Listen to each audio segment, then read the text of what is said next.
अंकुश के मुंह से एंगेजमेंट की बात सुन के ध्रुव को छोड़ के सभी खुश हो गए, लेकिन कांचन ये बात सुन के चौंक गई।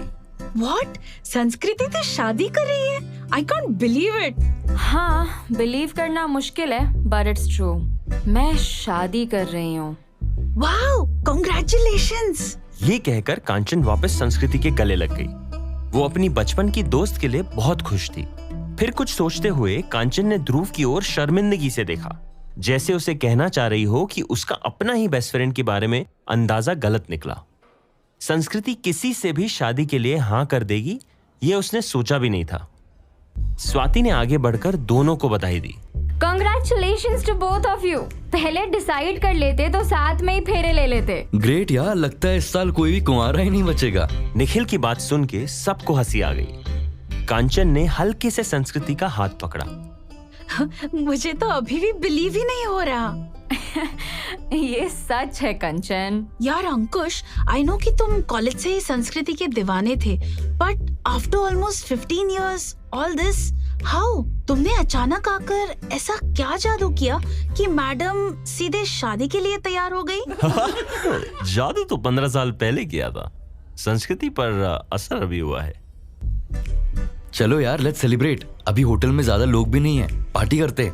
तो फिर बियर हो जाए। सभी ने खुशी खुशी बियर के लिए हाँ कह दिया। चलो अंकुश, तुम्हारे रूम में बैठते हैं। तुम्हें यहाँ पे कोई ज्यादा लोग जानते भी नहीं है, किसी को शक भी नहीं होगा। डन। चलो भाई, सब लोग रूम में पहुंचो, मैं बियर लेके आता हूँ। निखिल, मैं भी चलता हूँ। दूल्हे राजा, आप आराम आराम करो, काम वाम हम सब संभाल लेंगे। अरे you don't need to go out, hotel से ऑर्डर कर लेते हैं ना। स्वाति, यहाँ बियर ट्रिपल रेट में मिलेगी। अपन कहीं बाहर से लेके आते हैं, यहीं पास में शॉप है। Okay, I will join you Nikhil. Okay चलो। अंकुश निखिल के साथ चल दिया। तुम लोग चलो, मैं जरा चेंज करके आती हूँ। इतना कह के कांचन भी अपनी रूम की ओर चली गई।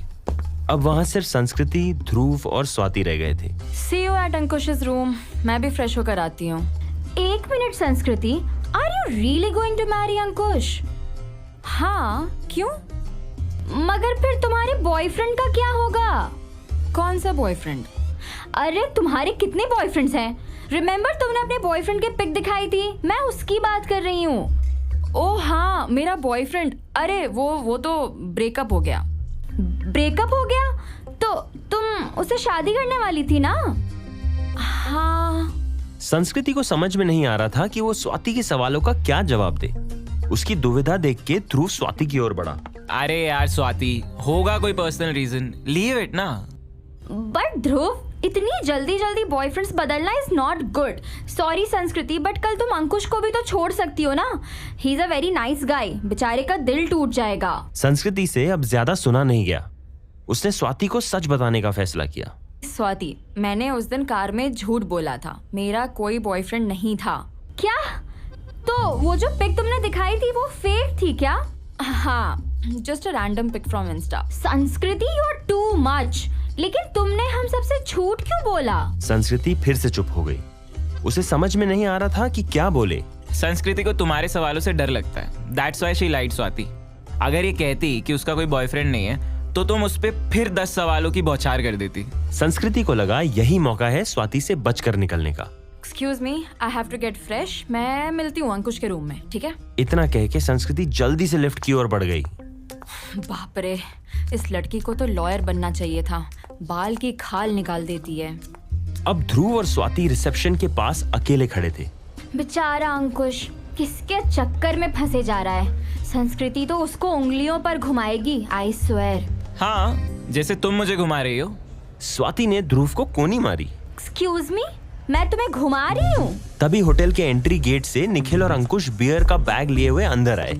Let's go guys. कंचन और संस्कृति कहाँ हैं? वो दोनों फ्रेश होने गए हैं। तभी सामने से कांचन आती हुई दिखी। चलो, कंचन तो आ गई। पांचों लिफ्ट की ओर बढ़ गए। अंकुश का रूम 5th फ्लोर पे था। रूम में एक डबल बेड और 2 सोफे पड़े हुए थे।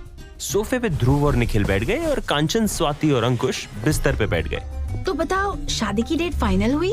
अभी नहीं, यहाँ से जाके बात करेंगे। Most probably in 2-3 months। तुम सबको अभी से इनवाइट कर रहा हूँ। अंकुश, कोई आए या ना आए, I will be there. Thanks Swati. भाई, हम सब भी आएंगे।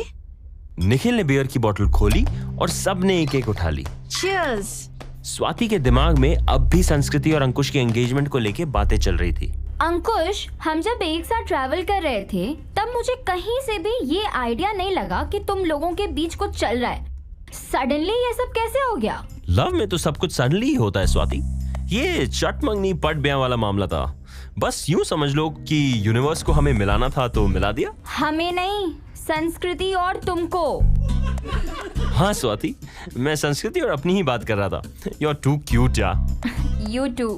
अंकुश की बात सुन के कांचन, निखिल और ध्रुव की आपस में नजरें मिली। दोनों का इस तरह से एक दूसरे को क्यूट कहना सभी को थोड़ा अजीब लगा। ये संस्कृति कहाँ रह गई? मैं देख के आता हूँ। अंकुश उठा और रूम के दरवाजे की तरफ बढ़ा। जैसे ही उसने दरवाजा खोला, उसे सामने संस्कृति खड़ी हुई दिखी।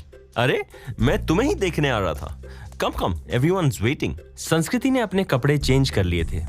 उसने अब एक लूज पिंक टी शर्ट और जीन्स पहनी हुई थी। उसके बाल खुले हुए थे और हल्के से गीले थे। अंकुश ने हल्के से उसका हाथ पकड़ा और उसे रूम के अंदर लेकर आया। ध्रुव और संस्कृति की नजरें मिली।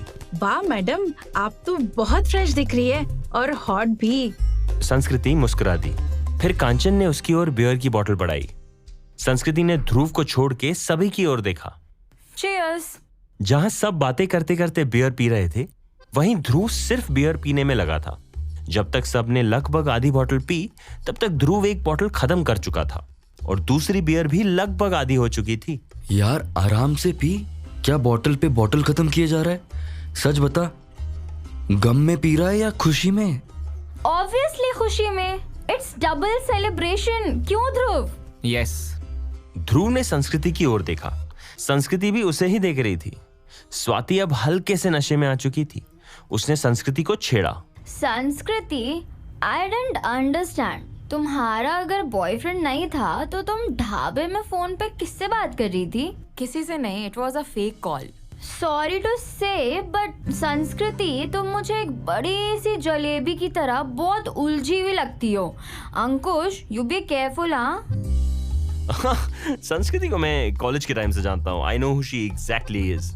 वो तो ठीक है, लेकिन कई बार ऐसा होता है कि हमें लगता है कि हम किसी को अच्छे से जानते हैं, लेकिन बाद में पता चलता है कि हम उससे कभी जानते ही नहीं थे। I didn't understand, Swati. What are you trying to say? Swati, लगता है तुम अंकुश के लिए बहुत कंसर्न्ड हो। आई प्रॉमिस यू, ये फाइनल है, इसके बाद कोई नहीं। इसी बात पे अंकुश ने खुश होके संस्कृति को गले लगा लिया। ध्रुव को ये मंजर एक सुई की तरह चुभ गया। संस्कृति, तुम्हारा फाइनल हो गया ना? डन है फिर? संस्कृति थोड़ा आगे झुकी और उसने ध्रुव की नजरों में नजरें डाली। दोनों हल्के हल्के नशे में थे। श्योर? क्यों, तुम्हारा फाइनल नहीं हुआ? तुम्हारा तो हमारे मिलने के पहले से ही फाइनल हो चुका था। तो तुमने मुझे देख के फाइनल किया। जो मैं करूंगा तुम भी वही करोगी, राइट? दोनों को इस तरह बात करते हुए देख के कांचन और निखिल को छोड़ के किसी को समझ में नहीं आ रहा था कि बातों का मुद्दा क्या था। तुम्हें देख के मैं क्यों फाइनल करने लगूं? It's my decision, okay? और अब ये 110% फाइनल है। अच्छा, 110% फाइनल। वाह। अंकुश ने संस्कृति की ओर देखा। ये तुम लोगों के बीच क्या बातें चल रही है? What's final? नथिंग। ध्रुव, क्या तुमने मुझे शादी में इसलिए इनवाइट किया so you can fight with me? Dhruv कुछ बोलता उससे पहले स्वाति बोल पड़ी। Dhruv, you are misbehaving with her. Say sorry. ये हमारे गेस्ट हैं। सॉरी संस्कृति, आई थिंक बियर का असर है। संस्कृति उठ के जाने लगी, लेकिन तभी ध्रुव ने उसका हाथ पकड़ लिया। अंकुश और स्वाति को कुछ समझ में नहीं आ रहा था कि दोनों के बीच चल क्या रहा था। आई एम सॉरी, बैठ जाओ। संस्कृति ने ध्रुव को एक नजर देखा और फिर वापस अंकुश के पास बगल में बैठ गई। कांचन ने बात को तुरंत बदल दिया। अच्छा सुनो, कल सुबह हल्दी है, सो बी रेडी ऑन टाइम। सबने येलो ही पहना है। हल्दी किससे लगेगी? दोनों को। निखिल अब मस्ती के मूड में आ गया था। उसने टीवी ऑन किया और कोई फिल्मी म्यूजिक चैनल लगा दिया। फिर वो मस्ती में डांस करने लग गया। भाई सॉरी, डांस के बिना सेलिब्रेशन अधूरा है। फिर निखिल ने झूमते हुए कांचन का हाथ पकड़ के उसे उठाया और उसके साथ डांस करने लगा। अंकुश ने भी संस्कृति को हाथ पकड़ के उठाया और डांस शुरू कर दिया। आखिर में ध्रुव उठा और वो स्वाति के साथ बेमन अंदाज से डांस करने लगा। डांस करते हुए ध्रुव और संस्कृति उड़ती हुई नजरों से एक दूसरे को देखते और फिर नजरें चुरा लेते। तभी किसी ने रूम की बेल बजाई। इस डर से कि दरवाजे पे कोई बड़ा ना हो, निखिल ने झट से टीवी ऑफ कर दिया। कांचन और स्वाति घबराए हुए थे। ओ गॉड, कहीं पापा ना हो। मुझे बियर पीते देख लिया तो कहीं शादी ना कैंसिल कर दे। मैं भी नहीं बचने वाली। बहू को दारू पीते हुए देख लेंगे तो घर से बाहर निकाल देंगे। अरे डोंट वरी, तुम लोग वॉशरूम में जाके छुप जाओ, मैं हैंडल करता हूँ। सभी जल्दी जल्दी वॉशरूम में चले गए। अंकुश ने जाके दरवाजा खोला तो उसके सामने ध्रुव के पापा खड़े थे। बेटा आप कौन? मैं ध्रुव का पापा हूँ। नमस्ते अंकल, मैं ध्रुव का फ्रेंड हूँ, आज ही आया हूँ शादी अटेंड करने। अच्छा, नमस्ते। ध्रुव के पापा उचक के रूम के अंदर झांकने की कोशिश कर रहे थे। बेटा ध्रुव आपके रूम में है क्या? नो अंकल, यहाँ तो कोई नहीं है। पता नहीं कहाँ चला गया, फोन भी नहीं उठा रहा। अच्छा बेटा, टीवी का वॉल्यूम थोड़ा कम रखो, आसपास भी लोग हैं। जी सॉरी अंकल। ध्रुव के पापा ने एक बार फिर रूम में झांका, लेकिन अंकुश उनके सामने आ गया। फिर वो बिना कुछ कहे वहां से चले गए। उनके जाते ही अंकुश ने दरवाजा बंद किया और सभी को वॉशरूम से बाहर बुलाया। सब जल्दी जल्दी रूम से बाहर निकले और अपने अपने कमरों में चले गए। ध्रुव और स्वाति भी लोगों की नजरों से बच के अपने अपने घरों की ओर चल दिए। अगले दिन ध्रुव के घर पे हल्दी का फंक्शन था, जिसकी तैयारियों में घर की महिलाएं सुबह से ही जुट गई थी। लगभग 11 बजे ध्रुव को मंडप के पास बिठाया गया और उसे हल्दी लगानी शुरू की। घर की महिलाएं, ध्रुव के मामा, मौसी सभी ने उसे देखते ही देखते हल्दी से रंग दिया। थोड़ी देर में होटल से संस्कृति भी पीला सूट पहने वहां पहुंच गई। घर के बड़े, बच्चे सभी एक दूसरे को हल्दी लगा रहे थे। जहां हल्दी का कार्यक्रम चल रहा था, वहीं कांचन भी एक चेयर पे बैठी थी। संस्कृति उसके बगल में जाके बैठ गई। हाय। हाय, आ गई? ध्रुव ने संस्कृति को देख के हाथ हिलाया। संस्कृति ने भी उसे स्माइल दी। अच्छा ये बता, रात को क्या हो गया था तुम दोनों को?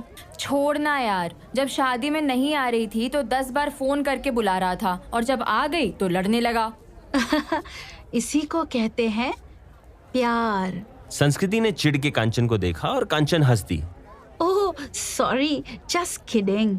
तभी वहां निखिल की मम्मी और एक दो महिलाएं आ गईं। तुम लोग यहाँ क्या बैठे गप्पे मार रही हो? जाओ ध्रुव को हल्दी लगाओ। संस्कृति थोड़ा घबरा गई। मैं क्यों लगाऊं? अरे कुछ नहीं होता, गाल पे ही लगाना है, शगुन होता है।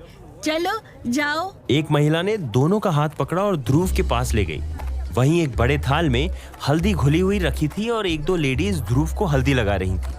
अरे बहू, इन दोनों को भी लगाने दो। जो महिला सबसे आगे खड़ी थी वो वहां से हटी और कांचन और संस्कृति को आगे आने दिया। ध्रुव के सामने अब संस्कृति और कांचन खड़े थे। कांचन उसके सामने बैठी और फिर उसने हल्दी के बर्तन से थोड़ी थोड़ी हल्दी ली और उसके चेहरे और हाथ पे लगा दी। देवर जी, मजा आ रहा है ना? बालों पे भी लगा दूं? लगा दो भाभी, क्या ही फर्क पड़ता है। भाई हल्दी से एकदम चमक जाओगे। कांचन ने थोड़ी हल्दी उसके बालों पर भी लगा दी। संस्कृति, अब तुम आओ। इतना कह के कांचन वहां से उठी और थोड़ी दूर खड़ी मौसी से जाके बात करने लगी। संस्कृति ध्रुव के सामने बैठ गई। उसने थोड़ी सी हल्दी ली और ध्रुव के गालों पर लगा दी। तभी ध्रुव ने अचानक उसका हाथ पकड़ लिया। ध्रुव, क्या हुआ तुम्हें? ध्रुव बस उसे देख रहा था, लेकिन कुछ बोल नहीं रहा था। उसके चेहरे पर एक हल्की सी शरारती मुस्कान थी। ध्रुव हाथ छोड़ो, सब देख रहे हैं। लेकिन ध्रुव ने उसका हाथ नहीं छोड़ा, बल्कि उसने अपना दूसरा हाथ संस्कृति के गाल पर रखा और उसके चेहरे पर हल्दी लगा दी। कल रात के लिए सॉरी। तुम्हें होटल में कोई प्रॉब्लम तो नहीं हो रही ना? नहीं, हाथ छोड़ो। कोई भी प्रॉब्लम होगी तो प्लीज बता देना। You are my most important guest. Breakfast किया? हाँ, हाथ छोड़ो प्लीज। ध्रुव मुस्कुराया और उसका हाथ छोड़ दिया। संस्कृति ने फिर से हल्दी लगानी शुरू की। ध्रुव की नजर उससे हट ही नहीं रही थी। कल सूली पे चढ़ने वाला हूँ, मुझसे मेरी आखिरी ख्वाहिश नहीं पूछोगी? ये सुनते ही संस्कृति के हाथ हल्दी लगाते लगाते रुक गए। वो जल्दी से उठी और बिना कुछ कहे वहां से चली गई। ध्रुव की नजरें उसका पीछा कर रही थी।